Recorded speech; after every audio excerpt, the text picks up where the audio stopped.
ನಟಿ ನಮ್ರತಾ ಗೌಡಗೆ ಪದೇ ಪದೇ ಪದೇ ಸೇಮ್ ಅಕೌಂಟ್ನಿಂದ ಒಂದೇ ರೀತಿಯ ಮೆಸೇಜ್ಗಳು ಬರುತ್ತೆ. ನೀವು ಒಪ್ಕೊಂಡ್ರೆ ಹೆಚ್ಚಿನ ಹಣದ ಜೊತೆಗೆ ರಾಜಕಾರಣಿಗಳ ಜೊತೆಗೆ ನಿಮ್ಮನ್ನ ಡೇಟಿಂಗ್ ಕಳ್ಸೋಕೆ ನಾನು ಉಳಿದಂತಹ ವ್ಯವಸ್ಥೆಯನ್ನ ಮಾಡ್ಕೊಡ್ತೀನಿ ಅನ್ನುವಂತಹ ಅಶ್ಲೀಲ ಮೆಸೇಜ್ ಇದು ಅಶ್ಲೀಲ ಮೆಸೇಜ್, ಬೇರೆ ಏನೂ ಅಲ್ಲ. ಮೆಸೇಜ್ ಕಳಿಸ್ತವ್ನು ಯಾರಪ್ಪ ಅಂದ್ರೆ ಇವನು ಬೆಂಗಳೂರಿನವನೇ, ರೋಷನ್ ಅಂತ. ಮತ್ತೆ ಪರಿಚಯ ಇದೆಯಾ ನಮ್ರತಾಗೆ ಅಂದ್ರೆ ನೋವೇ, ನಮ್ರತಾ ಗೌಡಗೆ ರೋಷನ್ ಪರಿಚಯವೇ ಇಲ್ಲ. ಕಳೆದ ವರ್ಷ ಮೆಸೇಜ್ ಬಂತು, ಆಗ ರಿಯಾಕ್ಟ್ ಮಾಡಿಲ್ಲ, ಇಗ್ನೋರ್ ಮಾಡಿದ್ದಾರೆ ನಮ್ರತಾ. ಈಗ ಮತ್ತೆ ಮೆಸೇಜ್ ಅನ್ನ ರೋಷನ್ ಸೇಮ್ ಮೆಸೇಜ್ ಅನ್ನ ಫಾರ್ವರ್ಡ್ ಮಾಡಿದ್ದಾನೆ. ಇನ್ಸ್ಟಾಗ್ರಾಮ್ ಮೂಲಕ ಅದೇ ಮೆಸೇಜ್ ಅನ್ನ ಕಳಿಸಿದ್ದಾನೆ. 2024 ಜೂನಲ್ಲಿ ಬಂದಂತಹ ಮೆಸೇಜ್ ಈ ವರ್ಷವೂ ಬಂದಿದೆ. ಸೊ ಯಾಕೋ ಸುಮ್ಮನೆ ಹಿಂಗೆ ಸರಿ ಇದ್ರೆ ಹೋಗಲ್ಲ, ಇದು ಸರಿ ಆಗಲ್ಲ ಅಂದ್ಕೊಂಡು ಉತ್ತರ ಕೊಟ್ಟಿದ್ದಾರೆ. ಮಿಸ್ಟರ್ ರೋಷನ್ ಇದನ್ನ ಇಲ್ಲಿಗೆ ನಿಲ್ಲಿಸಿ ಅಂತ ಇದೀಗ ನಮ್ರತಾ ಗೌಡ ರಿಯಾಕ್ಟ್ ಮಾಡಿದ್ದಾರೆ. Rocky.G43 ಅನ್ನುವಂತಹ ಅಕೌಂಟ್, ರೋಷನ್ ಅಂತ ಆತನ ಹೆಸರು, ಬೆಂಗಳೂರಿನವನೇ ಈತ. ಈ ಮೂಲಕ ನನ್ನಂತ ಹುಡುಗಿಯಲ್ಲ ಅನ್ನುವಂತಹ ಮೆಸೇಜ್ ಅನ್ನ ಪಾಸ್ ಮಾಡಿದ್ದಾರೆ ನಮ್ರತಾ ವಾರ್ನಿಂಗ್ ನಂತರ ರೋಷನ್ ಸುಮ್ಮನಾಗಿದ್ದಾನೆ. ಮೆಸೇಜ್ ಕಳಿಸದ ರೋಷನ್ ಅಂದ್ರೆ ಕಳಿಸಿದಾನಲ್ಲ ಆತ ಬೆಂಗಳೂರಿನವನೇ. ಬಟ್ ಕಂಪ್ಲೇಂಟ್ ಕೊಟ್ಟಿದ್ದಾರೆ ಅಂದ್ರೆ ಇಲ್ಲ, ಒಂದು ವಾರ್ನಿಂಗ್ ಮುಖಾಂತರ ನಮ್ರತಾ ನೋಡೋಣ, ಒಂದು ಲಾಸ್ಟ್ ವಾರ್ನಿಂಗ್ ಕೊಡೋಣ ಅಂತ ಹೇಳಿದ್ದಾರೆ. Mister Roshan, with all due respect you need to stop ಅಂತ ಹಾಕಿದ್ದಾರೆ. ಅಂದ್ರೆ ಮರ್ಯಾದೆಯಿಂದ ಇದನ್ನ ಇಲ್ಲಿಗೆ ನಿಲ್ಲಿಸು ಅಂತ, ಅಚ್ಚುಕಟ್ಟಾಗಿ ಕನ್ನಡದಲ್ಲಿ ಹೇಳೋದಾದ್ರೆ ಮರ್ಯಾದೆಯಿಂದ ಇದನ್ನ ಇಲ್ಲಿಗೆ ನಿಲ್ಲಿಸು, ಇಲ್ಲಾಂದ್ರೆ ಪರಿಣಾಮ ನೆಟ್ಟಿಗಿರಲ್ಲ ಅಂತ ವಾರ್ನ್ ಮಾಡಿದ್ದಾರೆ. ಅದಕ್ಕೆ ಸುಮ್ಮನಾಗಿದ್ದಾನೆ ಆತ. ಈತ ಏನಾದ್ರು ಫೇಕ್ ಅಕೌಂಟಾ, ಈತನ ಫೋಟೋವನ್ನ ಇಟ್ಕೊಂಡು ಬೇರೆ ಇನ್ಯಾರಾದ್ರೂ ಆಟ ಆಡಿದ್ರ, ಅಥವಾ ಈತನ ಕೆಲಸವೇ ರಾಜಕಾರಣಿಗಳಿಗೋಸ್ಕರ ಹೆಣ್ಣು ಮಕ್ಕಳನ್ನ ಭೋಗದ ವಸ್ತುವಿನಂತೆ ಬಳಸೋದು ಈತನ ಕೆಲಸವೇ ನಾನು ಹೇಳಿದ್ನಲ್ಲ. ಆ ರೀತಿಯಾಗಿ ಒಂದು ವೇಳೆ ಹೌದು ಅನ್ನೋದಾದ್ರೆ ಅದಕ್ಕೊಂದು ಹೆಸರೇ ಇದೆ, ನಮ್ಮ ಕನ್ನಡದಲ್ಲೂ ಇದೆ, ಇಂಗ್ಲಿಷಲ್ಲೂ ಇದೆ. ಅಂತ ಕೆಲಸ ಮಾಡ್ಕೊಂಡಿರೋವನ ಇವನು. ಓಕೆ, ಬಣ್ಣದ ಜಗತ್ತಿನಲ್ಲಿ ನಮ್ರತಾ ಗೌಡ ಮಿಂಚ್ತಾ ಇದ್ದಾರೆ, ಬಹಳ ಹೆಸರನ್ನ ಪಡೆದುಕೊಂಡಿದ್ದಾರೆ. ಅದರ ಅರ್ಥ ಹೆಣ್ಮಕ್ಳನ್ನ ಹೇಗೆ ಬೇಕಾದ್ರೂ ನೋಡ್ಬೋದು ಅಂತ ಅರ್ಥವಾ? ನಾನು ಹೇಳಿದ್ನಲ್ಲ, ನಮ್ಮಲ್ಲಿ ಒಂದು ಅದ್ಭುತವಾದ ನಾಣ್ಣುಡಿ ಇದೆ, ಯತ್ರ ನಾರ್ಯಸ್ತು ಪೂಜ್ಯಂತೆ ರಮಂತೆ ತತ್ರ ದೇವತಃ ಅಂತ. ಬಟ್ ಇಲ್ಲಿ ಹೆಣ್ಮಕ್ಳನ್ನ ದೇವತೆಗಳ ತರ ನೋಡೋದಿರ್ಲಿ, ಮಾತೆತ್ತಿದ್ರೆ ಆಕೆ ಹಣ ಮಾಡಿದ್ಲ ಕೆಟ್ಟ ಹೆಸರು ಬರುತ್ತೆ, ಆಕೆ ನಿಯತ್ತಾಗಿ ದುಡಿತಾ ಇದ್ಲ ಅದಕ್ಕೆ ಇನ್ನೊಂದು ಕೆಟ್ಟ ಹೆಸರು ಬರುತ್ತೆ. ಅದೇ ಒಂದು ಹುಡುಗ ಏಕಾಏಕಿ ರಾತ್ರಿ ದುಡ್ದು ಶ್ರೀಮಂತ ಆಗ್ಬಿಟ್ಟೆ ಅಥವಾ ಹಣ ಮಾಡ್ದ ಅಂದ್ರೆ ಅದಿನ್ನೊಂದು ರೀತಿ, ಹೆಣ್ಮಕ್ಳು ಹಣ ಮಾಡಿದ್ರೆ ಇನ್ನೊಂದು ರೀತಿಯಲ್ಲಿ ಕರೀತಾರೆ.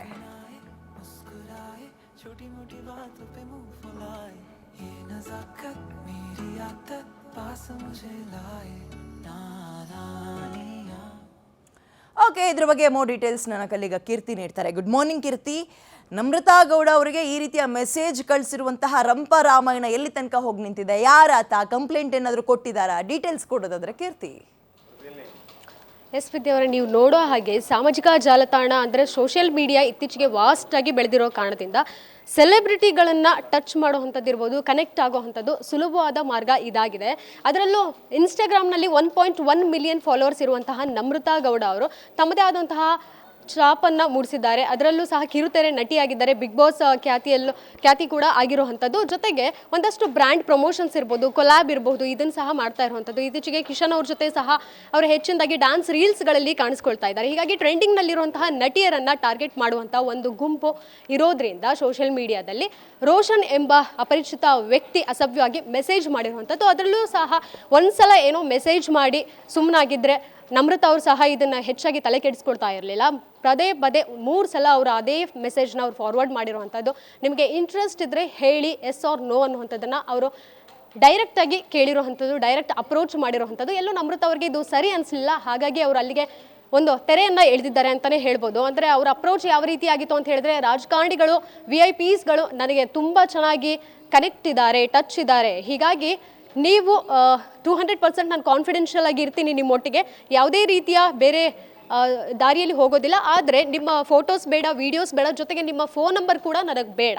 ಆದರೆ ನೀವು ಎಸ್ ಅಂದರೆ ಸಾಕು, ಡೇಟಿಂಗ್ ಬುಕ್ ಮಾಡ್ತೀನಿ ರಾಜಕಾರಣಿಗಳ ಜೊತೆ ಅನ್ನುವಂಥದ್ದು. ಜೊತೆಗೆ ನಿಮಗೆ ಎಷ್ಟು ಬೇಕೋ ಆ ಹಣ ಕೂಡ ಕೊಡುವಂತಹ ಒಂದು ಕೆಲಸನ ಕೂಡ ನಾನು ಮಾಡ್ತೀನಿ, I am sure for that ಅನ್ನುವಂಥದ್ದು ಮೆಸೇಜ್ ಅವರು ಕ್ಲೀನಾಗಿ ಕಳಿಸಿರುವಂಥದ್ದು. ಅದರಲ್ಲಿ ಅಮೃತ ಅವರು ಒಂದು 3 ಬಾರಿ ಅದನ್ನು ಕಳಿಸಿದಾದ್ಮೇಲೆ ಇಗ್ನೋರ್ ಮಾಡಿದಾದ್ಮೇಲೂ ಸಹ ಒಂದಷ್ಟು ದಿನಗಳ ಆದಮೇಲೂ ಸಹ ಅವರು ಪದೇ ಅವರಿಗೆ ಕಳಿಸ್ತಿರೋದ್ರಿಂದ ಅದನ್ನು ಸೋಷಿಯಲ್ ಮೀಡಿಯಾದಲ್ಲಿ ಅವರ ಇನ್ಸ್ಟಾಗ್ರಾಮ್ ಪೋಸ್ಟ್ ಆಗಿ ಹಾಕ್ತಾರೆ. ದಯವಿಟ್ಟು ಇದನ್ನ ಇಲ್ಲಿಗೆ ನಿಲ್ಲಿಸಿ ಅನ್ನುವಂಥದ್ದನ್ನ ಅವರು ತುಂಬಾ ರೆಸ್ಪೆಕ್ಟ್ಫುಲ್ ಆಗಿ ಅದನ್ನ ಹೇಳುವಂಥದ್ದು. ಇದಾದ ಮೇಲೆ ಯಾವುದೇ ರೀತಿಯಾಗಿ ಕ್ಲಾರಿಫಿಕೇಶನ್ ಇರಬಹುದು, ಈ ಕುರಿತು ಅವ್ರು ಹೆಚ್ಚಿನದಾಗಿ ಮಾತಾಡುವಂಥದ್ದು ಇರ್ಬೋದು, ಎಲ್ಲೂ ಸಹ ನಮ್ರತ ಅವ್ರು ಮಾಡಲಿಲ್ಲ. ಸಾಕು ಇಲ್ಲಿಗೆ ನಿಲ್ಲಿಸ್ಬಿಡೋಣ, ಎಷ್ಟೋ ಹೆಣ್ಮಕ್ಳಿಗೆ ಈ ರೀತಿ ಆಗ್ತಾ ಇರುತ್ತೆ. ಅದರಲ್ಲೂ ಸಹ ನಟಿ ಮಡಿಯರಾಗಿ ನಾವು ಸೋಷಿಯಲ್ ಮೀಡಿಯಾದಲ್ಲಿ ಇರಬಹುದು, ಆಗಾಗ ಸಹ ಎಲ್ಲ ಕಡೆ ಪಬ್ಲಿಕ್ ಅಲ್ಲೂ ಸಹ ಕಾಣಿಸ್ಕೊಳ್ತಾ ಇರ್ತೀವಿ. ಈ ರೀತಿ ಟಾರ್ಗೆಟ್ ಆಗೋದು ಖಂಡಿತವಾಗ್ಲೂ ಹೌದು. ಆದರೆ ಇಗ್ನೋರ್ ಮಾಡೋದಕ್ಕಿಂತ ಹೆಚ್ಚಾಗಿ ಇದ್ರ ಬಗ್ಗೆ ಎಲ್ರಿಗೂ ಸಹ ತಿಳಿಬೇಕು, ಹೆಣ್ಮಕ್ಳು ಸಹ ಇದನ್ನ ಇಗ್ನೋರ್ ಮಾಡಬಾರ್ದು, ಬದಲಾಗಿ ಇದ್ರ ಬಗ್ಗೆ ಧ್ವನಿ ಎತ್ತಬೇಕು ಅನ್ನುವಂಥದ್ದನ್ನ ನಮ್ರತಾ ಗೌಡ ಅವರೇ ತಿಳಿಸಿರುವಂಥದ್ದು. ವಿದ್ಯಾ ಅವರೇ, ಈಗ ನಮ್ರತಾ ಅವರು ಇದ್ರ ಬಗ್ಗೆ ಬರೀ ರಿಪ್ಲೈ ಕೊಟ್ಟಿರೋದಷ್ಟೇನ ಅಥವಾ ಕಂಪ್ಲೇಂಟ್ ಏನಾದರೂ ಕೊಡೋಕೆ ಮುಂದಾಗಿದ್ದಾರಾ? ಇನ್ನೊಂದು, ಬಣ್ಣದ ಜಗತ್ತು ಅದರಲ್ಲಿ ಹೆಣ್ಮಕ್ಳು ಗುರುತಿಸ್ಕೊಂಡ್ರು ಅಂದರೆ ಎಲ್ಲರೂ ಕೂಡ ಬೇರೆದ್ದೇ ರೀತಿಯಲ್ಲಿ ನೋಡುವಂತಹ ಪರಿಸ್ಥಿತಿ ಬಂದು ಹೋಗ್ಬಿಟ್ಟಿದೆ. ಭಾರಿ ಕೆಟ್ಟ ಪರಿಸ್ಥಿತಿಯಲ್ಲಿ ನಾವು ಇದೀವ ಅಂತ ಕೀರ್ತಿ. ಅಂದರೆ ಈಗ ರಿಯಾಲಿಟಿ ಶೋ ಫಾರ್ ಎಕ್ಸಾಂಪಲ್ ನೋಡ್ಬೋದು, ಅನುಪಮ ಗೌಡ ಅನ್ನುವಂಥವ್ರು ಇತ್ತೀಚೆಗಷ್ಟೇ ಅವರು ಸಾಕಷ್ಟು ಮಾಧ್ಯಮಗಳಲ್ಲಿರ್ಬೋದು, ಜೊತೆಗೆ ನಮ್ಮ ಗ್ಯಾರಂಟಿ ನ್ಯೂಸ್ ಜೊತೆನೂ ಸಹ ಈ ಹಿಂದೆ ಮಾತನಾಡಿದ್ರು. ನಾನು ಸಹ ರಿಯಾಲಿಟಿ ಶೋಗಳನ್ನು ಮಾಡ್ತೀನಿ, ಒಂದಷ್ಟು ದಿನಗಳ ಕಾಲ ನಾನು ಸುಮ್ಮನೆ ಇರ್ತೀನಿ ಕೆಲಸ ಇಲ್ಲ ಅಂತಂದರೆ. ಅದರ ಹಿಂದೆ ಬೇರೆ ಪರಿಶ್ರಮ ಇರುತ್ತೆ, ಜೊತೆಗೆ ಬರೀ ನಾನು ರಿಯಾಲಿಟಿ ಶೋನ ಮಾಡ್ತಾ ಇರಲ್ಲ, ಬೇರೆ ಬೇರೆ ಶೋಸ್ ಕೂಡ ಮಾಡ್ತಾ ಇರ್ತೀನಿ, ಬೇರೆ ಈವೆಂಟ್ಗಳಿಗೆ ಹೋಗ್ತಾ ಇರ್ತೀವಿ, ಅದರಿಂದ ನಮಗೆ ಹಣ ಸಿಗುತ್ತೆ ಅನ್ನುವಂಥದ್ದು ಅವರು ತುಂಬ ಕ್ಲೀನಾಗಿ ಹೇಳಿರುವಂಥದ್ದು, ಕ್ಲಾರಿಫಿಕೇಶನ್ ಕೂಡ ಕೊಟ್ಟಿರುವಂಥದ್ದು. ಸೊ ನಟಿ ಮಡಿಯರು ಸೆಲೆಬ್ರಿಟೀಸ್ ಅಂದ ತಕ್ಷಣ ಅವ್ರು ಬರೀ ಸಿನಿಮಾ ಮಾಡಿದ ತಕ್ಷಣ ಅಥವಾ ಏನೋ ಸೀರಿಯಲಲ್ಲಿ ಒಂದು ಪಾತ್ರ ಮಾಡಿದ ತಕ್ಷಣ ಅವರಿಗೆ ದುಡ್ಡು ಕೊಡೋದಿಲ್ಲ, ಅಥವಾ ಪೇಮೆಂಟ್ ಏನು ರೆನ್ಯುಮರೇಷನ್ ಅಂತ ಹೇಳ್ತೀವಿ ಅದನ್ನ ಮಾತ್ರ ಅವ್ರಿಗೆ ಸಿಗೋದಿಲ್ಲ. ಈವೆಂಟ್ಗಳಲ್ಲಿ ಭಾಗವಹಿಸೋದ್ರಿಂದ ಇರಬಹುದು, ಅಥವಾ ಅವರ ಬ್ರ್ಯಾಂಡ್ ಕೊಲಾಬ್ ಆಗೋದ್ರಿಂದ, ಈ ರೀತಿ ಸಹ ಅವರು ಸಾಕಷ್ಟು ದಾರಿಗಳು ಮಾರ್ಗಗಳಿವೆ ಅವರಿಗೆ ದುಡ್ಡು ಮಾಡೋದಕ್ಕೆ. ಅದು ನಿಯತ್ತಾಗಿ ಮಾಡುವಂತಹ ದುಡ್ಡಾಗಿರುವಂಥದ್ದು. ಜೊತೆಗೆ ಅವರು BMW ಕಾರ್ ಇರಬಹುದು ಅಥವಾ ಬೇರೆ ಯಾವುದೇ ರೀತಿ ಒಂದು ಲ್ಯಾವಿಶ್ ಲೈಫ್ ಲೀಡ್ ಮಾಡ್ತಿದ್ದಾರೆ ಅಂದ ತಕ್ಷಣ ತಪ್ಪು ದಾರಿ ಅಡ್ಡದಾರಿಯಲ್ಲಿ ಹೋಗಿ ಅವ್ರ ಲೈಫ್ ಲೀಡ್ ಮಾಡ್ತಿದ್ದಾರೆ ಅನ್ನೋಂಥದ್ದಲ್ಲ. ನಮ್ರತಾ ಗೌಡ ಅವರು ಕೂಡ ಈ ಕಡೆ ಸೀರಿಯಲ್ ಇರಬಹುದು, ಸಿನಿಮಾ ಇರಬಹುದು, ಕೋಣ ಅನ್ನೋಂತಹ ಸಿನಿಮಾದಲ್ಲೂ ಸಹ ಅವ್ರೀಗ ಆನ್ ಬೋರ್ಡ್ ಆಗಿರುವಂಥದ್ದು. ಇದಾದ ಮೇಲೆ ಯೂಟ್ಯೂಬ್ ಸಹ ಅವ್ರದ್ದು ಇರುವಂಥದ್ದು. ಸೊ ಇಷ್ಟೆಲ್ಲ ಅವ್ರದ್ದು ರೆನ್ಯುಮರೇಷನ್ ಆ ಕಡೆ ಈ ಕಡೆ ಎಲ್ಲ ಕಡೆನೂ ಬರ್ತಿರೋದ್ರಿಂದ ಅವ್ರ ಲೈಫ್ ಖಂಡಿತವಾಗ್ಲೂ ಲೀಡ್ ಮಾಡ್ತಿದ್ದಾರೆ. ಅದರ ಬದಲಾಗಿ ಏನೋ ನೀವು ಹೇಳಿದಾಗೆ ಒಂದು ಲೈಫ್ ಸ್ಟೈಲ್ ಅನ್ನುವಂಥದ್ದು, ಒಂದು ಸ್ಟ್ಯಾಂಡರ್ಡ್ ಲೈಫ್ ಸ್ಟೈಲ್ ಬಂದಾಕ್ಷಣ ಒಂದಷ್ಟು ಜನರ ಬಾಯಿಗೆ ಆಹಾರ ಆಗುವಂಥದ್ದು ಖಂಡಿತ. ಆದರೆ ಇದನ್ನು ಇಗ್ನೋರ್ ಮಾಡುವಂತಹ ವ್ಯಕ್ತಿತ್ವ ನನ್ನದಲ್ಲ ಅನ್ನುವಂಥದ್ದು ನಮ್ರತಾ ಅವ್ರು ಹೇಳಿರುವಂಥದ್ದು. ಮುಂದಿನ ದಿನಗಳಲ್ಲಿ ಈ ಕುರಿತು ಏನಾದರೂ FIR ದಾಖಲಿಸ್ತಾರ ಅಥವಾ ಈ ವಿಚಾರ ಇನ್ನಷ್ಟು ಗಂಭೀರವಾದರೆ ಅವರು FIR ದಾಖಲಿಸುವಂಥ ಎಲ್ಲ ಸಾಧ್ಯತೆಗಳು ಇದ್ದಾವೆ. ಈ ಕೊಳಕು ಮನಸ್ಥಿತಿಯ ಕಾಮೆಂಟ್ಗಳು ಬರೀ ನಮ್ರತಾ ಗೌಡ ಅವ್ರ ಅಕೌಂಟಿಗೆ ಹೋಗಿರಲ್ಲ, ಹೆಣ್ಮಕ್ಳು ಅಕೌಂಟ್ ಯಾರ್ದಿದ್ರು ಕೂಡ ಒಂದು ಫೇಕ್ ಅಕೌಂಟ್ ಕ್ರಿಯೇಟ್ ಮಾಡಿಕೊಂಡು ಈ ರೀತಿಯ ಮೆಸೇಜ್ಗಳನ್ನು, ಕಾಮೆಂಟ್ಗಳನ್ನು DM ಮಾಡ್ತಿರೋದು ವೆರಿ ಕಾಮನ್ ಆಗ್ತಿದೆ. ಬಹುಶಃ ಎಲ್ರಿಗೂ ಉತ್ತರ ಸಿಗಲಿ, ಇದ್ರ ಮುಖಾಂತರವಾದರೂ ಸ್ಟಾಪ್ ಆಗಲಿ ಅಂತ ಏನಾದರೂ ನಮ್ರತಾ ರಿಪ್ಲೈ ಕೊಟ್ಟಿದ್ದಾರೆ ಹೇಗೆ? ಕೇವಲ ಇದ್ರ ಬಗ್ಗೆ ಅವ್ರು ಜಸ್ಟ್ ಅವರ ಬಗ್ಗೆ ಏನು ಗಮನ ಹರಿಸಿರೋವಂಥದ್ದು. ಅಂದರೆ ನನ್ನ ಪೋಸ್ಟ್ ಅವ್ರು ಏನು ಮಾಡ್ಕೊಂಡಿದ್ದಾರೆ ಪೋಸ್ಟ್, ಅದ್ರ ಬಗ್ಗೆ ರೀಪೋಸ್ಟನ್ನು ಮಾಡಿ ಇದ್ರ ಬಗ್ಗೆ ಹೆಚ್ಚಿನದಾಗಿ ಗಮನ ಹರಿಸೋದಕ್ಕೆ ನನಗೂ ಇಷ್ಟ ಇಲ್ಲ ಅನ್ನುವಂಥದ್ದು. ಜೊತೆಗೆ ಇಲ್ಲಿಗೆ ಎಲ್ಲ ನಿಲ್ಲಿಸ್ಬಿಡಿ, ಇದನ್ನು ತುಂಬ ಡ್ರ್ಯಾಗ್ ಮಾಡೋಕ್ಕೆ ಇಷ್ಟ ಇಲ್ಲ ಅನ್ನುವಂಥದ್ದು. ಜೊತೆಗೆ ಪರ್ಸ್ನಲಾಗಿ ನಾನು ಅವ್ರು ಕಾಂಟ್ಯಾಕ್ಟ್ ಮಾಡಿ ಮಾತನಾಡಿದಾಗ ಅವರು ಹೇಳಿದ ಒಂದೇ ಮಾತು, ಇದ್ರ ಬಗ್ಗೆ ಹೆಚ್ಚಿನದಾಗಿ ನಾವು ಮಾತಾಡ್ತಾ ಹೋದರೆ, ಡ್ರ್ಯಾಗ್ ಮಾಡ್ತಾ ಹೋದರೆ ಇನ್ನಷ್ಟು ಬೆಳೀತಾನೆ ಹೋಗುತ್ತೆ ವಿಚಾರವ. ಜೊತೆಗೆ ಹೆಚ್ಚಾಗಿ ಇದನ್ನು ಪಬ್ಲಿಸಿಟಿ ಅಂತ ಅಂದ್ಕೊಳ್ತಾರೆ ಜನ. ಸೊ ಈ ಪಬ್ಲಿಸಿಟಿ ನನಗೆ ಕೆಟ್ಟ ರೀತಿಯಲ್ಲಿ ಪಬ್ಲಿಸಿಟಿ ನನಗೆ ಬೇಡ, ನಟಿಯಾಗಿ ನಾನೇನು ಕೆಲಸನ ಮಾಡ್ಕೊಂಡು ಹೋಗ್ತಾ ಇದ್ದೀನಿ ನನ್ನ ವೃತ್ತಿ ಜೀವನದಲ್ಲಿ, ಅಷ್ಟು ಮಾತ್ರ ಸಾಕು. ಸೊ ಈ ಕುರಿತು FIR ದಾಖಲಿಸುವಂಥದ್ದು ಭಾಳಷ್ಟು ಸಾಧ್ಯತೆ ಕಡಿಮೆ ಇದೆ. ಏನಾದರೂ ಗಂಭೀರ ರೀತಿಯಲ್ಲಿ ಇದೇನಾದರೂ ಹೋದರೆ ಈ ವಿಚಾರ, ಆವಾಗ ಮಾತ್ರ ಅವರು ಪೊಲೀಸ್ ಸ್ಟೇಷನ್ ಮೆಟ್ಲಿ ಏರುವಂಥದ್ದು ಇರಬಹುದು. ಜೊತೆಗೆ ಆ ಕುರಿತು ಏನಾದರೂ ಅವರ ಕುಟುಂಬಸ್ಥರು ಇರ್ಬೋದು ಸಜೆಸ್ಟ್ ಮಾಡೋ ರೀತಿಯಲ್ಲಿ ಆ ಮಾರ್ಗದಲ್ಲಿ ಅವರು ಹೋಗ್ತಾರೆ. ಈಗ ಈ ಪ್ರಕರಣ ಸ್ವಲ್ಪ ಗಾಂಭೀರ್ಯತೆ ಪಡೆದುಕೊಳ್ಳೋಕೆ ಕಾರಣ ಕೀರ್ತಿ, ಆ ರೋಷನ್ ಅನ್ನುವಂತಹ ವ್ಯಕ್ತಿ ಏನು ಮೆಸೇಜ್ ಮಾಡಿದ್ದಾನೆ ಅಥವಾ ಕಾಮೆಂಟ್ ಹಾಕಿದ್ದಾನೆ, ಆತ ಕೆಲವೊಂದು ರಾಜಕಾರಣಿಗಳ ಜೊತೆಗೆ ನಿಂತ್ಕೊಂಡು ಫೋಟೋವನ್ನು ತೆಗೆಸ್ಕೊಂಡಿದ್ದಾನೆ. ಸೊ ಅಲ್ಲಿ ಪಾಯಿಂಟ್ ಔಟ್ ಮಾಡ್ತಾ ಇರೋದು, ನಿಜಕ್ಕೂ ಈತ ಅಂತಹ ಕೆಲಸ ಮಾಡುವಂಥವನೇನಾ? ಹೌದು ಅನ್ನೋದಾದ್ರೆ ಯಾರ್ಯಾರ ಅಂಡರಲ್ಲಿ ಕೆಲಸ ಮಾಡ್ಕೊಂಡಿದ್ದಾನೆ, ಡೆಫಿನೆಟ್ ಆಗಿ ಕುತೂಹಲ ಮೂಡುತ್ತೆ ಅಲ್ವಾ? ವಿದ್ಯಾವ್ರೆ, ಇನ್ನೊಂದು ನಾವು ಸೂಕ್ಷ್ಮವಾಗಿ ಗಮನಿಸಬೇಕು. ಏನಂತ ಹೇಳಿದ್ರೆ, ಯಾವುದೇ ಅಕೌಂಟ್ ಇರ್ಬೋದು, ತಮ್ಮ ಅಫಿಷಿಯಲ್ ಅಕೌಂಟಿಂದ ಯಾರೂ ಸಹ ಆ ರೀತಿ ಮೆಸೇಜ್ ಹಾಕೋದಿಲ್ಲ. ಬಹುಶಃ ಅದು ಫೇಕ್ ಅಕೌಂಟ್ ಆಗೋ ಕ್ರಿಯೇಟ್ ಮಾಡಿರ್ಬೋದು, ಇಲ್ಲಾಂದ್ರೆ ಹ್ಯಾಕ್ ಮಾಡಿರ್ಬೋದು. ಈ ರೀತಿಯೂ ಸಹ ನಾವು ಥಿಂಕ್ ಮಾಡಬೇಕಾಗುತ್ತೆ. ಅಕಸ್ಮಾತ್ ರೋಷನ್ ಅನ್ನೋಂತಹ ವ್ಯಕ್ತಿ ನಿಜವಾಗ್ಲೂ ಇದ್ದಾರೆ, ಅಥವಾ ಅವರು ಅವ್ರ ಪ್ರೊಫೈಲಲ್ಲಿ ಏನು ರಾಜಕಾರಣಿ ಜೊತೆ ಕಾಣಿಸ್ಕೊಂಡಿರೋಂಥ ಒಂದು DP ಏನು ಪೋಸ್ಟ್ ಮಾಡಿದ್ದಾರೆ ಅದು ನಿಜಕ್ಕೂ ಅವರೇನಾ ಅನ್ನುವಂಥದ್ದು ಸಹ. ಯಾಕಂದರೆ AI ದುನಿಯಾ ಆಗಿರೋದ್ರಿಂದ ಏನು ಸಹ ಇಲ್ಲಿ ಕ್ರಿಯೇಟ್ ಮಾಡಬಹುದು.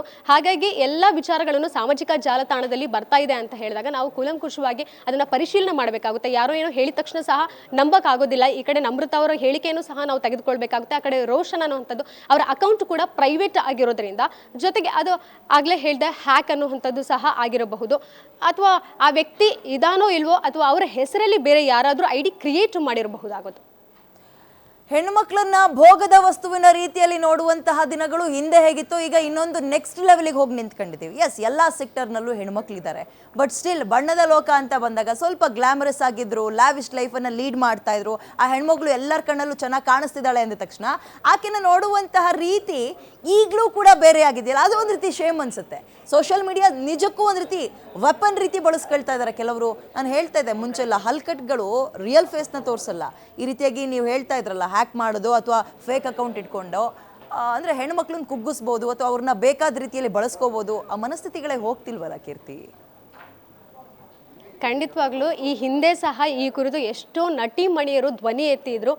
ಸಾಕಷ್ಟು ಒಂದು ಲೂಪ್ ಹೋಲ್ಸ್ ಸಹ ಇಲ್ಲಿ ಇರುವಂಥದ್ದು. ಏಕಂತ ಹೇಳಿದ್ರೆ ಒಂದು ಸೆಲೆಬ್ರಿಟಿನೇ, ಫಾರ್ ಎಕ್ಸಾಂಪಲ್ ನಮ್ರತಾ ಅವ್ರನ್ನೇ ತಗೊಳ್ಳೋಣ. ಅವ್ರು ಹಿಂದೆ ಮಾಡಿದಂತಹ ಪೋಸ್ಟ್ಗಳಿರ್ಬೋದು, ಬಿಕ್ನಿ ವೇರ್ ಮಾಡ್ತಾರೆ ಅಥವಾ ವಿದೇಶದಲ್ಲಿ ಹೋದಾಗ ಹೀಗಿರಬೇಕಾಗುತ್ತೆ, ಹಾಗಾಗಿ ಆ ರೀತಿ ಡ್ರೆಸ್ಸಿಂಗ್ ಮಾಡ್ಕೋತೀವಿ ಅನ್ನೋವಂಥದ್ದು. ಹಾಗಂದ್ಬಿಟ್ಟು ಇಂಡಿಯಾದಲ್ಲಿ, ಕರ್ನಾಟಕದಲ್ಲಿ ನಾವು ಪ್ರೆಸ್ ಮೀಟ್ಗಳಿಗೆ ಬಂದಾಗ, ಈವೆಂಟ್ಗಳು ಬಂದಾಗ ಬಿಕ್ನಿ ಹಾಕೊಂಡು ಬರ್ತೀವ ಅನ್ನೋಂಥ ಒಂದು ಪ್ರಶ್ನೆ ಕೂಡ ಇಲ್ಲಿ ಮೂಡುತ್ತೆ.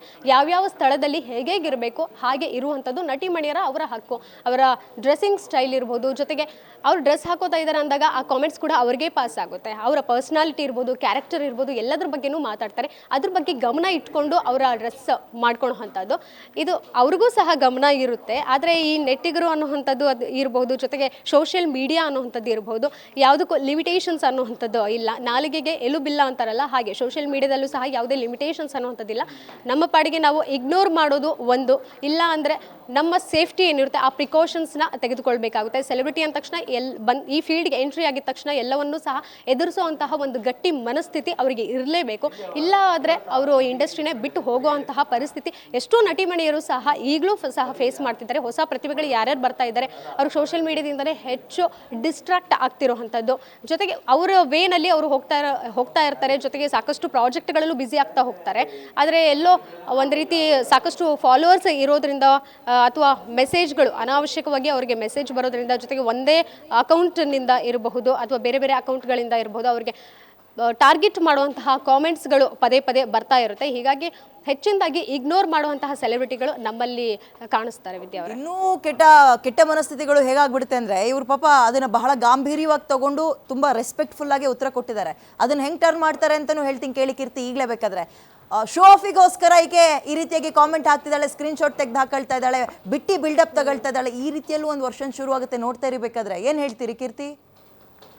ಖಂಡಿತವಾಗ್ಲೂ ನಿಮ್ಮ ವರ್ಷನ್ ಕೂಡ ಎಕ್ಸಾಕ್ಟ್ಲಿ ರೈಟ್ ಅಂತ ಹೇಳ್ಬೋದು. ಯಾಕಂತ ಹೇಳಿದರೆ ಈಗ ಸೋಷಿಯಲ್ ಮೀಡಿಯಾನೇ ಹಾಗಾಗಿರೋದ್ರಿಂದ ಯಾವುದೇ ಒಂದು ಸಿನಿಮಾ ಬರ್ಬೋದು, ಏನೋ ಒಂದು ಅಚಾತುರ್ಯ ಆಯಿತು, ಅವಘಡ ಆಯಿತು ಅಂತ ಹೇಳಿದ್ರೆ ಏನೋ ಪಬ್ಲಿಸಿಟಿಗೋಸ್ಕರ ಮಾಡ್ತಿದ್ದಾರೆ. ಇದೆಲ್ಲ ಪಬ್ಲಿಸಿಟಿ ಸ್ಟ್ಯಾಟಿಕ್ಸ್ ಅನ್ನೋವಂಥದ್ದು ಕಾಮನ್ ವರ್ಡ್ ಎಲ್ಲರೂ ಯೂಸ್ ಮಾಡ್ತಾರೆ. ಅದು ಸಹ ಈಗ ಪಬ್ಲಿಕ್ ಗೊತ್ತಿರೋ ಅಂಥದ್ದು. ಯಾಕಂದರೆ ಅದೇ ರೀತಿಯಾಗಿ ಕೆಲವೊಂದು ಆಗಿರೋವಂಥದ್ದು ನಿಜ ಘಟನೆಗಳು. ಹಾಗಾಗಿ ಅವರು ಸಹ ಅದೇ ರೀತಿ ಥಿಂಕ್ ಮಾಡ್ತಾರೆ. ಈಗ ನಮ್ರತಾ ಗೌಡವರು ಚಾಲ್ತಿಯಲ್ಲಿ ಇರಬೇಕು, ಸೊ ಟ್ರೆಂಡಿಂಗ್ನಲ್ಲಿ ಇರಬೇಕು ಅನ್ನೋ ಕಾರಣದಿಂದ ಬಿಗ್ ಬಾಸ್ ಆಗಿ ಬಂತು. ಬಿಗ್ ಬಾಸ್ನಲ್ಲಿದ್ದಾಗ ಸಿಕ್ಕಾಪಟ್ಟೆ ಟ್ರೆಂಡಿಂಗ್ನಲ್ಲಿದ್ದು, ಅದಾದಮೇಲೆ ಏನು ಮಾಡ್ತಾ ಇದ್ದಾರೆ, ಏನೂ ಇಲ್ವಲ್ಲ. ಹಾಗಾಗಿ ಟ್ರೆಂಡಿಂಗ್ನಲ್ಲಿ ಇರಬೇಕು ಅನ್ನೋ ಕಾರಣಕ್ಕೋಸ್ಕರ ಈ ರೀತಿ ಚೀಪ್ ಪಬ್ಲಿಸಿಟಿ ಗಿಮಿಕ್ಸ್ ಮಾಡ್ತಿದ್ದಾರೆ ಅನ್ನುವಂತಹ ಮನಸ್ಥಿತಿಗಳು ಖಂಡಿತವಾಗ್ಲೂ ಇದ್ದಾರೆ. ಅದೇ ರೀತಿ ಮಾತನಾಡ್ಕೊಂಡಿದ್ದಾರೆ. ಜೊತೆಗೆ ಸೋಷಿಯಲ್ ಮೀಡಿಯಾದಲ್ಲಿ ಅದೇ ಪೋಸ್ಟ್ ಇಲ್ಲಿ ರೀಪೋಸ್ಟ್ ಮಾಡಿ ಬೇರೆ ಅಕೌಂಟ್ಗಳಲ್ಲಿ ಹಾಕೊಂಡು ಅದನ್ನೇ ಕಾಮೆಂಟ್ಗಳು ಸಹ ಅದನ್ನೇ ಮಾಡ್ತಿರುವಂಥದ್ದು. ಇವ್ರಿಗೆ ಪಬ್ಲಿಸಿಟಿ ಬೇಕು, ಏನೋ ಚಾಲ್ತಿಯಲ್ಲಿ ಇರಬೇಕು, ದಿನನಿತ್ಯ ಇವ್ರ ಬಗ್ಗೆನೇ ಮಾತಾಡ್ತಾ ಇರಬೇಕು, ಒಂದಷ್ಟು ಫಿಲ್ಮ್ ಆಫರ್ಸ್ಗಳು ಬೇಕೋ ಏನೋ, ಯಾವುದೋ ಈವೆಂಟ್ಸ್ಗಳು ಬೇಕೋ ಏನೋ, ಹಾಗಾಗಿ ಇವರು ಈ ರೀತಿ ಪೋಸ್ಟ್ ಮಾಡ್ಕೊಂಡಿದ್ದಾರೆ. ಸುಮ್ಮನೆ ಇಗ್ನೋರ್ ಮಾಡಿದರೆ ಸಾಕಾಗಿತ್ತೇನೋ. ಯಾಕಂದರೆ ಆ ವ್ಯಕ್ತಿ ಇದೇ ಜಸ್ಟ್ ನಮ್ರತಾ ಗೌಡ ಅವ್ರನ್ನ ಮಾತ್ರ ಟಾರ್ಗೆಟ್ ಮಾಡಿರಲ್ಲ. ಎಷ್ಟೋ ಸಾಕಷ್ಟು ಸೆಲೆಬ್ರಿಟೀಸ್ಗಳಿರ್ತಾರೆ, ನಟಿ ಮಣಿಯರು ಇರ್ತಾರೆ, ಇವ್ರಿಗಿಂತ ಚೆನ್ನಾಗಿರುವಂತಹ ಹೀರೋಯಿನ್ಸ್ ಕೂಡ ಇರ್ತಾರೆ, ಅಥವಾ ಸಾರ್ವಜನಿಕರು ಸಹ ಇರುವಂಥದ್ದು ಸೋಷಿಯಲ್ ಮೀಡಿಯಾದಲ್ಲಿ. ಅವ್ರನ್ನೂ ಸಹ ಟಾರ್ಗೆಟ್ ಮಾಡಿರ್ತಾರೆ. ಯಾಕೆ ಇವ್ರು ಮಾತ್ರ ಇದನ್ನು ರೀಪೋಸ್ಟ್ ಮಾಡಿ ಜಸ್ಟ್ ಇದು ಡ್ಯೂ ಟು ರೆಸ್ಪೆಕ್ಟ್ ಇಲ್ಲಿಗೆ ಸ್ಟಾಪ್ ಮಾಡಿ ಅನ್ನುವಂಥದ್ದನ್ನು ಯಾಕೆ ಹೇಳಬೇಕಿತ್ತು? ಅದ್ರ ಬದಲು ಏನಾದರೂ ಸೀರಿಯಸ್ ಆಗಿ ಇದನ್ನು ತೆಗೆದುಕೊಂಡಿದ್ರೆ, ಗಮನ ಹರಿಸಿದ್ರೆ ಪೊಲೀಸ್ ಸ್ಟೇಷನ್ ಮೆಟ್ಲೆ ಇರ್ಬೋದಿತ್ತಲ್ವಾ, ಗಮನ ಹರಿಸ್ಬೋದಿತ್ತಲ್ಲ, ಅಥವಾ ಗಂಭೀರವಾಗಿ ಈ ಸಮಸ್ಯೆಯನ್ನು ಪರಿಗಣಿಸ್ಬೋದಿತ್ತಲ್ಲ ಅನ್ನುವಂಥದ್ದು ಸಹ ಅಭಿಪ್ರಾಯ ವ್ಯಕ್ತವಾಗ್ತಿದೆ ಸಾಮಾಜಿಕ ಜಾಲತಾಣ. ಇಗ್ನೋರ್ ಅಂತ ನೀವು ಮಾತಾಡ್ತಾ ಇದ್ರಿ ಕೀರ್ತಿ. ಆಗ ನನಗೆ ಬಂದಂತಹ ಪ್ರಶ್ನೆ, ಡೆಫಿನೆಟ್ಲಿ ಈ 40-50 ಸಾವಿರ ಇಟ್ಕೊಂಡು ಫಾಲೋವರ್ಸ್ಗಳನ್ನ ಇಟ್ಕೊಂಡಿರೋರು ನಮ್ಗಳಿಗೆ ಬೆಳಗಾದ್ರೆ ಏನೇನೋ ಮೆಸೇಜ್ಗಳು ಬಂದಿರ್ತವೆ. ಅಂಥದ್ರಲ್ಲಿ ಹತ್ತತ್ರ ನೀವು ಹೇಳಿದ್ರಿ 1 ಮಿಲಿಯನ್ಗೂ ಜಾಸ್ತಿ ಫಾಲೋವರ್ಸ್ಗಳನ್ನು ಸೋಷಿಯಲ್ ಮೀಡಿಯಾದಲ್ಲಿ ನಮ್ರತಾ ಹೊಂದಿದ್ದಾರೆ ಅಂತ. ಬಹುಶಃ ಅಂಥವರಿಗೆ ದಿನ ಬೆಳಗಾದ್ರೆ ಸಾಕು ಇಂಥದನ್ನು ವೆರಿ ಕಾಮನ್ ಆಗಿ ಇಂತಹ ಕಾಮೆಂಟ್ಗಳನ್ನು ರಿಸೀವ್ ಮಾಡ್ಕೊಳ್ತಿರ್ತಾರೆ. ಯಾಕೆ ಇದೊಂದು ಕ್ರಿಯಾಕ್ಟ್ ಮಾಡಿದ್ರು? ಇದೊಂದೇನೋ ಅಷ್ಟೊಂದು ಹಾರ್ಶ್ ಆಗಿ ಅನ್ಸಿರೋದು, ಅಥವಾ ಇಂತಹ ಕಾಮೆಂಟ್ಗಳು ಬಂದೇ ಇಲ್ವಾ? ಈ ಪ್ರಶ್ನೆನೂ ಸಹಜವಾಗಿ ಕಾಡುತ್ತಲ್ವ. ನಾನು ಹೇಳಿದ್ದು 40-50 ಸಾವಿರ ಫಾಲೋವರ್ಸ್ ಇಟ್ಕೊಂಡಿರೋರು ನಮ್ಗಳಿಗೆ ಬೆಳಗಾದ್ರೆ ಬರುತ್ತೆ. ಯಾಕೆ ಇಗ್ನೋರ್ ಮಾಡ್ಬೋದಿತ್ತಲ್ಲ, ನೆಗ್ಲೆಕ್ಟ್ ಯಾಕೆ ಮಾಡಲಿಲ್ಲ ನಮ್ರತಾ ಅಂತ? ಏನಂತೀರಿ? ಖಂಡಿತವಾಗ್ಲು, ಯಾಕಂದರೆ ಈಗ 40 ಅಥವಾ 50K ಫಾಲೋವರ್ಸ್ ಸಾಮಾಜಿಕ ಜಾಲತಾಣದಲ್ಲಿ ಯಾರಿಗಿದ್ದಾರೆ ಅವರು ಸಹ ಇದ್ರ ಬಗ್ಗೆ ಹೆಚ್ಚಿನಾಗಿ ದಿನನಿತ್ಯ ಬರ್ತಾ ಇರುತ್ತೆ. ಯಾರು ತಲೆ ಕೆಡಿಸ್ಕೊಳ್ತಾರೆ, ನಮ್ಮದೇ 1000 ಇರುತ್ತೆ ಅನ್ನೋಂಥದ್ದು ಟೆನ್ಷನಲ್ಲಿ ಇರ್ತಾರೆ. ಆ ಸ್ಟ್ರೆಸ್ಫುಲ್ ಲೈಫಲ್ಲಿ ರಿಲ್ಯಾಕ್ಸ್ ಅನ್ನೋಂಥದ್ದು ಬೇರೆ ರೀತಿ ಬೇಕಾಗಿರುತ್ತೆ ಹೊರತಾಗಿ ಸಾಮಾಜಿಕ ಜಾಲತಾಣದಲ್ಲಿ ಎಷ್ಟು ಬೇಕೋ ಅಷ್ಟು ಮಾತ್ರ ಲಿಮಿಟಾಗಿ ಯೂಸ್ ಮಾಡಬೇಕಾಗುತ್ತೆ. ಇವತ್ತು ಸಹ ನಮ್ರತಾ ಗೌಡ ಅವರ ಒಂದು ಪೋಸ್ಟ್ ನೋಡಿದೆ, ಸ್ಯಾರಿ ಎಲ್ಲ ಹಾಕ್ಕೊಂಡಿರುವಂಥ ಒಂದು ಪೋಸ್ಟ್ ಸ್ಟೋರಿಯಲ್ಲಿ ಹಾಕಿದ್ರು. ಸೊ ಇದರ ಅರ್ಥ ಅವರು ಜಸ್ಟ್ ಚಿಲ್ಲಾಗಿದ್ದಾರೆ, ಅವ್ರ ಲೈಫ್ನ ತುಂಬ ಚಿಲ್ಲಾಗಿ ಲೀಡ್ ಮಾಡ್ತಾ ಇದ್ದಾರೆ. ಆ ಒಂದು ಕಾಮೆಂಟ್ ಅಥವಾ ಮೆಸೇಜ್ ಏನು ಬಂತು, ಅವರಿಗೆ ಮೆಸೇಜ್ ಏನು ಮಾಡಿದ್ರು ಅದನ್ನು ಅವರು ಅವತ್ತು ಎಲ್ರಿಗೂ ಮನವರಿಕೆ ಆಗಬೇಕು. ಈ ರೀತಿಯಾಗಿ ಮೆಸೇಜ್ಗಳು ಬರ್ತವೆ, ನೀವು ಸಹ ಎಚ್ಚರಿಕೆಯಿಂದ ಇರಿ ಅನ್ನೋವಂಥದ್ದನ್ನು ಅವ್ರು ಹೇಳೋ ಕಾರಣದಿಂದ ಪೋಸ್ಟ್ ಮಾಡಿರಬಹುದು. ಅದ್ರ ಬಿಟ್ಟು ಏನೋ ಚೀಪ್ ಪಬ್ಲಿಸಿಟಿಗೋಸ್ಕರ ಅದನ್ನು ಮಾಡಿದ್ದಾರೆ ಅನ್ಸೋದಿಲ್ಲ. ಯಾಕಂದರೆ 1.1 ಮಿಲಿಯನ್ ಫಾಲೋವರ್ಸ್ ಇರೋದ್ರಿಂದ, ಜೊತೆಗೆ ಈವೆಂಟ್ಗಳು ಇರಬಹುದು, ಆ ಕಡೆ ಈ ಕಡೆ ಎಲ್ಲ ಸಹ ಅವರು ಚಾಲ್ತಿಯಲ್ಲೂ ಸಹ ಈಗ ಇರೋದ್ರಿಂದ, ಜೊತೆಗೆ ಕೋಣ ಅನ್ನುವಂತಹ ಸಿನಿಮಾದಲ್ಲೂ ಸಹ ಅವರು ಆ್ಯಕ್ಟ್ ಮಾಡ್ತಾ ಇದ್ದಾರೆ. ಸೊ ದಿನನಿತ್ಯ ಸಾಮಾಜಿಕ ಜಾಲತಾಣದಲ್ಲಿ ಒಂದಲ್ಲ ಒಂದು ಪೋಸ್ಟ್ ಮಾಡಿ ಟ್ರೆಂಡಿಂಗ್ನಲ್ಲಿರುವಂತಹ ನಮ್ರತಾ ಅವರಿಗೆ ಈ ರೀತಿಯ ಪಬ್ಲಿಸಿಟಿ ಅವಶ್ಯಕತೆ ಇಲ್ಲ. ಅವರು ಸಹ ಅದನ್ನು ಬೇಕಂತ ಮಾಡ್ಕೊಂಡಿಲ್ಲ, ಎಲ್ಲೋ ಪದೇ ಪದೇ ಆ ವ್ಯಕ್ತಿಯಿಂದ ಮೆಸೇಜ್ ಬರ್ತಾ ಇದೆ ಅನ್ನೋ ಕಾರಣದಿಂದಾಗಿ ಅವರು, ನೀವು ಕೂಡ ಈ ಅಕೌಂಟ್ನಿಂದ ಏನಾದರೂ ನಿಮಗೂ ಮೆಸೇಜ್ ಬಂದರೆ ಇದನ್ನು ಬ್ಲಾಕ್ ಮಾಡಿ ಅನ್ನೋ ಸಂದೇಶವನ್ನು ಕೊಟ್ಟಿದ್ದಾರೆ ಅನಿಸುತ್ತೆ. ಇದಾದ್ಮೇಲೆ ನೀವೇನಾದರೂ ಫಾಲೋ ಅಪ್ ಮಾಡಿದ್ರ, ಅವ್ರಿಗೆ ಕಾಲ್ ಮಾಡಿದ್ರಾ, ಮಾತಾಡ್ಸೋ ಕೆಲಸ ಆಯ್ತಾ, ಏನಾದರೂ ಹೇಳ್ಕೊಂಡ್ರ ನಮ್ರತಾ ಅವರು? ಕೀರ್ತಿ, ಖಂಡಿತವಾಗ್ಲೂ ಈ ಕುರಿತು ನ್ಯೂಟ್ರಲ್ ಅಂತೂ ನಾವು ಖಂಡಿತವಾಗ್ಲೂ ಇದ್ರ ಬಗ್ಗೆ ಮಾತನಾಡೋಕ್ಕಾಗೋದಿಲ್ಲ. ಯಾಕಂದರೆ ನಮ್ರತಾ ಅವರ ಮನಸ್ಥಿತಿ ಹೇಗಿರುತ್ತೆ, ಅವ್ರ ವೇ ಆಫ್ ವರ್ಷನ್ ಹೇಗಿರುತ್ತೆ ಅನ್ನೋಂಥದ್ದು ತಿಳ್ಕೊಬೇಕಾಗುತ್ತೆ. ಸೊ ಕಾಂಟ್ಯಾಕ್ಟ್ ಖಂಡಿತವಾಗ್ಲೂ ಮಾಡಿದ್ವಿ. ಸೊ ಅದರಲ್ಲಿ ಅವರು ಮಾತಾಡಿದ್ದೇನೆಂದರೆ, ಇವಾಗ ಈ ಕುರಿತು ನಾನು ಏನಾದರೂ ಮಾತಾಡೋಕ್ಕೆ ಶುರು ಮಾಡಿದ್ರೆ ಇನ್ನೊಂದಷ್ಟು ಜನಕ್ಕೆ ನಾನು ರಿಯಾಕ್ಟ್ ಮಾಡ್ತಾ ಹೋಗಬೇಕಾಗುತ್ತೆ. ಹಾಗೆ ಇದ್ರ ಬೆಳೀತಾ ಹೋಗುತ್ತೆ. ಈಗಾಗಲೇ 3 ದಿನ ಆಗಿದೆ ಪೋಸ್ಟ್ ಮಾಡಿ. ಸೊ 3 ದಿನ ಆದ್ರೂ ಈ ಬಗ್ಗೆ ಮಾತಾಡೋದಿರ್ಬೋದು, ಸುದ್ದಿ ಆಗೋದಿರ್ಬೋದು ಇನ್ನೂ ನಿಂತಿಲ್ಲ. ಜಸ್ಟ್ ಒಂದು ಪೋಸ್ಟ್ಗೆ ಈ ಮಟ್ಟಕ್ಕೆ ಸುದ್ದಿ ಆಗಿರುವಂಥದ್ದು. ಇನ್ನೇನೋ ನಾನು ಮಾತಾಡೋಕ್ಕೆ ಕೂತು ಬಿಟ್ಟರೆ ಇದೇ ಸುದ್ದಿ ಆಗ್ತಾ ಇರುತ್ತೆ. ಅಥವಾ ನನ್ನ ಲೈಫ್, ನಂದು ಬೇರೆ ಟರ್ನ್ ಇದೆ, ನನಗೆ ಸಾಕಷ್ಟು ಕೆಲಸಗಳಿವೆ, ಅದ್ರ ಬಗ್ಗೆ ನಾನು ಫೋಕಸ್ ಮಾಡ್ತಿದ್ದೀನಿ. ನೆಗೆಟಿವಿಟಿ ಅನ್ನೋವಂಥದ್ದು ನಾನು ಯಾವಾಗಲೂ ಮರ್ತು ಬಿಟ್ಟಿದ್ದೀನಿ ಅನ್ನೋವಂಥ ಮಾತು ಅವ್ರದ್ದಾಗಿರುವಂಥದ್ದು. ಸೊ ಅವ್ರದ್ದು ಸಿಕ್ಕಾಪಟ್ಟೆ ಬೋಲ್ಡ್ ಆಗಿರುವಂಥದ್ದು. ಯಾವುದೇ ವಿಷಯ ಬಂದ್ರೂ ಸಹ ಅವ್ರ ಲೈಫಲ್ಲಿ ತುಂಬ ಬೋಲ್ಡಾಗಿ ರಿಸೀವ್ ಮಾಡ್ತಾರೆ, ಪಾಸಿಟಿವ್ ಆಗಿ ರಿಸೀವ್ ಮಾಡುವಂತಹ ವ್ಯಕ್ತಿತ್ವ ನಮ್ರತಾ ಅವ್ರದ್ದಾಗಿದೆ. ವಿದ್ಯಾ, ಎಷ್ಟೇ ಬೋಲ್ಡ್ ಆಗಿದ್ರು, ಎಷ್ಟೇ ನೀವು ಹೇಳಿದಾಗ ಪಾಸಿಟಿವ್ ಆಗಿ ರಿಸೀವ್ ಮಾಡಿಕೊಂಡ್ರು ಕೂಡ ಕೆಲವೊಂದು ಕಾಮೆಂಟ್ಗಳು, ಆ ಪದಗಳು ಭಾರಿ ಮನ್ಸಿಗೆ ನಾಟುತ್ತೆ. ಅಂಥದ್ದನ್ನು ಎಷ್ಟೋ ಸಲ ಫೇಸ್ ಮಾಡಿರ್ತಾರೆ ನಮ್ರತಾ ಅವರು ಅಂತ. ಜೊತೆಗೆ ಹಿಂಗೊಂದು ಟ್ರೆಂಡ್ ಶುರು ಮಾಡಿಬಿಡ್ಬೇಕು ಹೆಣ್ಮಕ್ಳು. ಸ್ವಲ್ಪ ಚೆನ್ನಾಗಿ ಫಾಲೋವರ್ಸ್ ಎಲ್ಲ ಇದ್ದಾರೆ, ಬಟ್ ಇಂತಹ ಕಿತಾಪತಿ ಕಾಮೆಂಟ್ಗಳು ಬರುತ್ತೆ ಅಂದರೆ ಸ್ಕ್ರೀನ್ಶಾಟ್ ತೆಗಿಬೇಕು, ಉತ್ತರ ಕೊಡ್ತಾ ಇರಬೇಕು. ಬಹುಶಃ ಆಗೆಲ್ಲರೂ ಸ್ವಲ್ಪ ಕಡಿಮೆ ಆಗ್ಬೋದಾ ಇಂಥದ್ದು? ಖಂಡಿತವಾಗ್ಲೂ ಇದು ಯಾವ ರೀತಿ ಆಗುತ್ತೆ ಅಂತ ಹೇಳಿದರೆ, ಸಾಮಾಜಿಕ ಜಾಲತಾಣದಲ್ಲಿ ಬೆಟರ್ ಇಗ್ನೋರ್ ಮಾಡೋದೇ ದಿ ಬೆಸ್ಟ್ ಆನ್ಸರ್ ಅಂತ ಹೇಳ್ಬೋದು. ಕೆಲವೊಂದು ಬಾರಿ ಅದು ಗಂಭೀರತೆ ಅಂತ ಹೋದಾಗ ಮಾತ್ರ ಅದಕ್ಕೆ ರಿಯಾಕ್ಟ್ ಮಾಡಬೇಕು. ಅನಾವಶ್ಯಕವಾಗಿ ಎಲ್ಲ ಕಾಮೆಂಟ್ಗಳಿಗೂ ಅಥವಾ ಯಾರ್ಯಾರು ಪೋಸ್ಟ್ ಮಾಡ್ತಾರೆ ಅದಕ್ಕೆಲ್ಲ ರಿಯಾಕ್ಟ್ ಮಾಡ್ತಾ ಹೋದರೆ ಅದು ಬೆಳೀತಾನೆ ಹೋಗುತ್ತೆ. ಇಟ್ಸ್ ಲೈಕ್ ಎ ಚೈನ್, ಬೆಳೀತಾ ಹೋಗುತ್ತೆ ಹೊರತು ಅದು ಅಲ್ಲಿಗೆ ಸ್ಟಾಪ್ ಆಗೋದಿಲ್ಲ. ಬೆಟರ್ ಸೆಲೆಬ್ರಿಟೀಸ್ ಅನ್ನೋವಂಥವ್ರು, ಅವ್ರಿಗೂ ಸಹ ಈಗ ತುಂಬ ಚೆನ್ನಾಗಿ ಅರ್ಥ ಆಗಿದೆ ನಾವು ಯಾವುದಕ್ಕೆ ರಿಯಾಕ್ಟ್ ಮಾಡಬೇಕು, ರಿಯಾಕ್ಟ್ ಮಾಡಬಾರ್ದು. ಈ ಕಾಂಟ್ರವರ್ಸಿ ಅನ್ನೋಂತಹ ವಿಚಾರಗಳಿಗೆ ಸಿಕ್ಕಾಪಟ್ಟೆ ದೂರ ಇದ್ದಾರೆ, ಅವಾಯ್ಡ್ ಮಾಡ್ತಿದ್ದಾರೆ. ಬೇಡವೇ ಬೇಡ ಇದ್ರ ಸಹವಾಸ, ನಮಗೆ ನಾವಾಯಿತು, ನಮ್ಮ ಕೆಲಸ ಆಯಿತು ಅನ್ನೋಂಥ ರೀತಿಯಲ್ಲಿ ಈಗ ಆಲ್ಮೋಸ್ಟ್ ಎಲ್ಲ ಸೆಲೆಬ್ರಿಟಿಗಳು ಸಹ ಇರುವಂಥದ್ದು. ತುಂಬ ಸ್ಮಾರ್ಟಾಗಿ ಆನ್ಸರ್ ಮಾಡುವಂತಹ ಸೆಲೆಬ್ರಿಟೀಸ್ ಕೂಡ ನಮ್ಮ ಕನ್ನಡ ಚಿತ್ರರಂಗದಲ್ಲಿ ಇರುವಂಥದ್ದು. ಯಾವುದೇ ಒಂದು ಕಾಂಟ್ರವರ್ಸಿ ಬರಲಿ ಅಥವಾ ಬೇರೆ ಸೆಲೆಬ್ರಿಟಿಗಳು ಏನೇ ವಿಚಾರ ಅಂತ ಬಂದಾಗೂ ಸಹ ಅವರು ತುಂಬ ಸ್ಮಾರ್ಟಾಗಿ, ನಾಲೆಡ್ಜ್ಫುಲ್ಲಾಗಿ, ಮೆಚ್ಯೂರ್ಡಾಗಿ ಆನ್ಸರ್ ಮಾಡ್ತಾ ಇದ್ದಾರೆ. ಅವ್ರಿಗೂ ಬೇಡ ನಮಗೂ ಬೇಡ ಅನ್ನೋ ರೀತಿಯಲ್ಲಿ ಅವರು ಟಾಂಗ್ನ ಕೊಡೋವಂಥದ್ದು ಇರಬಹುದು, ಅಥವಾ ಅವರ ವ್ಯಕ್ತಿತ್ವನ ಅಲ್ಲಿ ಪ್ರೂವ್ ಮಾಡ್ಕೊಳ್ಳೋವಂಥದ್ದು. ಆ ತೂಕದ ವ್ಯಕ್ತಿತ್ವ ಸಹ ನಮ್ಮಲ್ಲಿ, ನಮ್ಮ ಕನ್ನಡ ಚಿತ್ರರಂಗದಲ್ಲಿ ಈಗಲೂ ಸಹ ಇದ್ದಾರೆ. ಅದೇ ರೀತಿಯಾಗಿ ನಮ್ರತಾ ಗೌಡ ಅವರು ಬಹುಶಃ ಇನ್ನು ಮುಂದೆ ಯಾವುದಾದ್ರೂ ಅವರ ಸಿನಿಮಾ ಅಥವಾ ಧಾರಾವಾಹಿ ಪ್ರೆಸ್ ಮೀಟ್ಗಳಲ್ಲಿ ಅವ್ರು ಏನಾದರೂ ಕಾಣಿಸ್ಕೊಂಡಾಗ ಈ ಕುರಿತು ಪ್ರಶ್ನೆ ಮಾಡಿದಾಗ ಅವರು ರಿಯಾಕ್ಟ್ ಮಾಡುವಂತಹ ಸಾಧ್ಯತೆ ಇದೆ. ಆದರೆ ಡೈರೆಕ್ಟ್ ಈಗ ಅವರು ಸಿಗುವಂತಹ ಸಾಧ್ಯತೆ ತುಂಬ ಕಡಿಮೆ. ಯಾಕಂದರೆ ಅವರು ಈಗಾಗಲೇ ಹೇಳಿದ್ದಾರೆ, ನಾನು ನನ್ನ ಲೈಫ್ ಫೋಕಸ್ ಮಾಡ್ತಾ ಇದ್ದೀನಿ, I am being positive to myself ಅನ್ನೋವಂಥದ್ದು ಅವರ ವರ್ಷನ್ ಆಗಿರುವಂಥದ್ದು. ವಿದ್ಯಾ, ಇರಲಿ ಪಾಸಿಟಿವ್ ಆಗೇ ಇರಲಿ ಬಿಡಿ ಕೀರ್ತಿ. ಓಕೆ, ಥ್ಯಾಂಕ್ ಯು ಇಷ್ಟೊತ್ತು ಡೀಟೇಲ್ಸ್ನ ಕೊಟ್ಟಿದ್ದಕ್ಕೆ. ಇದೀಗ ಮಿಸ್ಟರ್ ರೋಷನ್ ಇದನ್ನು ಗೌರವಯುತವಾಗಿ ಇಲ್ಲಿಗೆ ನಿಲ್ಲಿಸಿ, ಅಂದರೆ ಮರ್ಯಾದೆಯಿಂದ ಇಲ್ಲಿಗೆ ನಿಲ್ಲಿಸು, ಇಲ್ಲಾಂದರೆ ನೆಕ್ಸ್ಟ್ ಸ್ಟೆಪ್ ತೊಗೊಳ್ತೀನಿ, ಆ್ಯಕ್ಷನ್ ತೊಗೊಳ್ತೀನಿ ಅನ್ನೋ ರೀತಿಯಲ್ಲೇ ಒಂದು ವಾರ್ನಿಂಗ್ ಕೊಟ್ಟಿದ್ದಾರೆ. ಬಟ್ ಪ್ರಶ್ನೆ ಕಾಡುವಂಥದ್ದು, ಈ ರೋಷನ್ ಅನ್ನುವಂತಹ ವ್ಯಕ್ತಿ ರಿಯಲ್ ಹೆಸರೇನು ಅಂತ. ಫೇಕ್ ಅಕೌಂಟ್ 100ರಲ್ಲಿ 10 ಅಷ್ಟೇ ಜೆನ್ಯೂನ್ ಅಕೌಂಟ್ಗಳಿರೋದು. ಕಾಮೆಂಟಲ್ಲಿ ಬರೋದ್ರಲ್ಲಿ 10 ಅಷ್ಟೇ, ಉಳಿದಿದ್ದು 90 ಫೇಕ್ ಅಕೌಂಟೇ ಆಗಿರುತ್ತೆ.